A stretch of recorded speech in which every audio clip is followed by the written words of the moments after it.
Are you aware that God's blessing on you is tied directly on your willingness to bless, not curse, other people, especially blessing your enemies? You know what Jesus said in the Sermon on the Mount, the Sermon on the Plain as well. Luke chapter 6, he says, bless those that curse you. See, friend, when you start blessing and saying good things to those who are saying bad things to you, two things happen. Your words help set that person on the right path. And number two, those words of yours come back to you like a boomerang to bless you. You say to me, well, I don't believe that's true. It sure is. St. Peter writes in 1 Peter chapter 3, he heard the Sermon on the Mount. He heard Jesus say, bless those that curse you. Pray for those that mistreat you. He heard it. And here's what Peter had to say about it. 1 Peter chapter 3, verse 9. Now watch this. Do not repay evil with evil or insult with insult. On the contrary, repay evil with a blessing. So when they curse you, bless them back. Now here's what Peter says. Because of this, you were called. Do you hear what he's saying? This is your calling in life, to bless those that curse you. But then he tells you the result of doing it.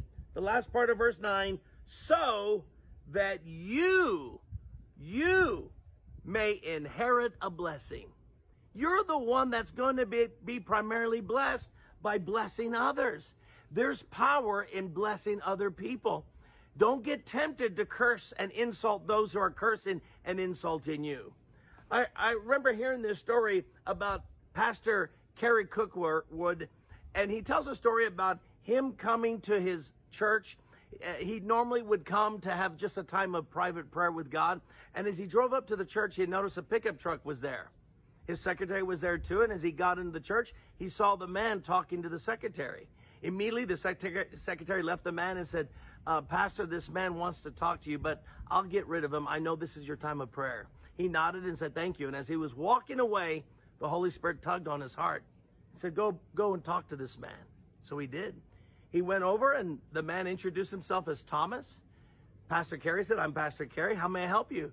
He said, well, I own this land adjacent to the church and I just wanted to sell the land to the church at a very low price. Pastor Kerry said, well, that's very nice of you, but we really don't have money to buy that, but maybe later we'll do it. And then all of a sudden, this man named Thomas just poured out his heart. He said, you know, I used to be a pastor. I had a nice church. And then I also had some oil wells, and all of a sudden the oil wells just did really good, and I became a millionaire. My congregation felt like I was spending too much time with oil wells and not with the church, so they fired me. I got so bitter. Those people didn't know a good thing, and he just had some bad things to say. He said right after that, my daughter. My daughter hasn't talked to me, and I haven't done anything wrong to her. And he just began to spew a bunch of terrible things about her. Then he said, I had a business partner of mine stabbed me in the back and took my money away. And then he began to talk about a man who tried to steal his wife. And all he had was bad things to say about all these people. And immediately Pastor Kerry said, you know, God brought you here because I have a message that God's given to me about blessing others. And so he got his CD series. He gave it to the man. He said, would you do me a favor? Would you listen to my teaching on blessing others? He said, sure, I'll do it.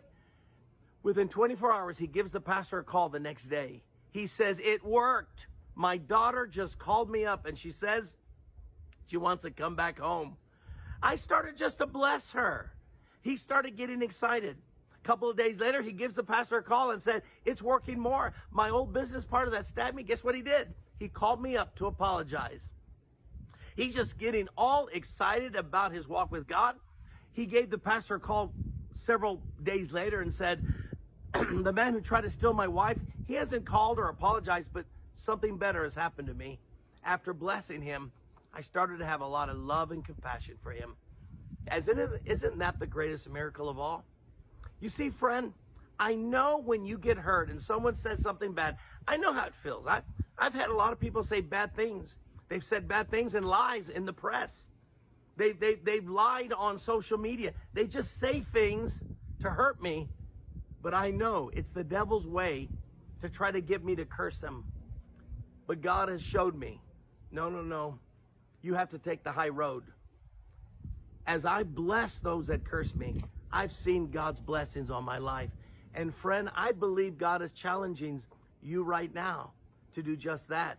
Because you've been hurt, you've been injured, people have said some bad things about you, and you have retaliated by speaking bad. You know what you did? You forfeited God's blessing on you. Isn't it time that you start to change and start praying for your enemies? Doing good to those who've done you bad, and blessing, saying something good about those who have been cursing you. And I'm here to tell you, when you do that, God's going to touch their lives, but he's also going to touch your life and give you a blessing.